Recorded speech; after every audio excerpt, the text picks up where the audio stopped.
Hey YouTube, this is Brett Caster from Team Wildcard with Card Clash Episode 2. Enough said. So let's start with the first matchup. This one I thought was a pretty good matchup. Solar Recharge versus Charger Light Brigade. So let's see the difference between these two characters. Alright, this is at 3. That's a 3. 1. Bonus for this guy. That you draw 2 cards at the cost of discarding 1 Lightsworn and mill 2. So it's a mill, it's draw power, plus mill power, plus it gives you a Lightsworn in the grave, for JD. So, no wonder why that's a staple for Lightsworn. Also a staple, but, you have to mill 3, search for a Lightsworn, level 4 or lower, which is really good. It speeds up the deck. Both of these cards speed up the deck. They both let you mill. This mills 3, this mills 2. I think 2 is usually the perfect amount for milling, but, sometimes 3 does give that extra push. So, when it comes down to milling, this is better.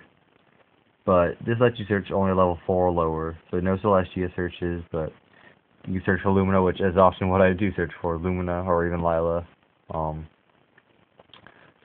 Never Wolf, really, at all. Solar Recharge lets you draw 2, so that's a little bit more chance-based, because you don't know what you're going to draw, but at the same time, I mean, you could draw just one of the most amazing cards ever in your deck, that you draw that JD you've been wanting. This only gives you this gives you the potential of getting 2 cards out of any card in your deck. So, I mean, and it puts the Lightsworn in your graveyard. This, you never know what it's going to put in your graveyard. I think this is a tough one, but if you ask me, I think Solar Recharge got it, mainly because it's at 3, making it already more consistent than this, and well, it's a little bit more luck-based. The Lightsworn in the graveyard, and it's draw power, good draw power, and it's at 3 for 1, so being at 3, it makes it way more likely that you're going to use it for 1, and, draw 2 cards. It could be any 2 cards in deck. It could be JD. It could be any card that you just really need. I mean, this luck base is not that simple, but still. If you ask me, this is better. If this was at 3, I mean, I don't even want to go how this would be quite possibly far better if this was at 3. But you have to admit, this being at 1, this being at 3, does affect the matchup, in my opinion. This card, you get a search for any Lightsworn, so it's more of a definite search, but how that works. It's a tough one. It's still a close call. Even if I say this one, I'm still going back to this one, thinking maybe that one. It's a tough call to make.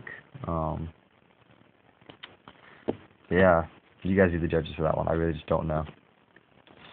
And finally, for the second matchup, we got Friendly Doom Dragon and Void Ogre Dragon. I think this is quite possibly the best. I mean, we've only done like 3 this is being the 4th one of matchups, but I think this is actually granted the one previous to this is pretty tough, but I think this one's even tougher. Really. Both Dark Dragon types. Both are 8-star synchros. Both have 3,000 attack. Both require 1 Dark Tuner and 1 or more non-tuner monsters. Stat-wise, the only thing this one has better is that it has 3,000 defense, and this has 2,400 defense, which isn't that big of a deal, but, I mean, it's a little bit of an edge this guy has over this. For those of you who don't know, this lets you, once per turn, if you have no cards in your hand, like in front of these, it lets you pop a card. It'll let you pop a monster on your opponent's side of the field and inflict damage equal to half of its attack to your opponent. You can't attack that turn, but that's not really a big deal. I mean, that's some burn damage, and that, you know, even if it doesn't also that strong, even this guy out. If you have no cards in your hand, use Phantom Hand, whatever, just pop it. Damn. So he's great. He's a staple in Infernities, obviously. He's relatively new. He's a pretty new card. He came in the Collector 10. Unfortunately, he came at a time when Infernities aren't or nowhere near as big as they used to be, but we'll see if he has any impact on the game. For those of you who don't know what he does, once per turn, during either player's turn, if you have no cards in your hand, you're going to get a spell or trap card. So he's like a Shien for Infernities if you have no, or for anything, but especially for Infernities because you rely on having no cards in your hand. So these cards can work in any deck, but it's just far more consistent in Infernities where your whole strategy is based on having no hand. So they're splashable, but not really. They're not really great in any other deck but Infernities. But it's a tough one. I mean, you get a pop and do burn damage with him, and he's at 3,000 attack. That's amazing. Also 3,000 attack, and you get him to get one spell trap. He's like a Shien for Infernities. I have to say, this is a tough one. I really don't know. If you got both on the field, that'd just be freaking awesome. I gotta say that. It'd be awesome. This card came out, it's an older card, but and it's a staple in Infernities decks. It's awesome. It derps. Infernities, it's awesome. This card came out recently when Infernities, with Infernities Launcher at 1, it's just, Infernities aren't as good as they used to be. There's this guy at my locals who runs them, but, he doesn't really top. he comes in, at the top, he's always ranked, he's gotten, 4th, which, I have a relatively small locals, so that's, we only give, usually we only give prizes to the top 3, and he's never in the top 3. But this card could change it all. I mean, Shien is just so amazing in 6 Sams. He's the centerpiece of their deck. Who knows? This could be the centerpieces, what's it called, of, Infernities instead of this card. This guy could, even overcome him because he's just like Shien. I mean, if Shien's that central just because of his negate effect, why can't he be for Infernities? His stats are a little bit better. I think it's a tough one.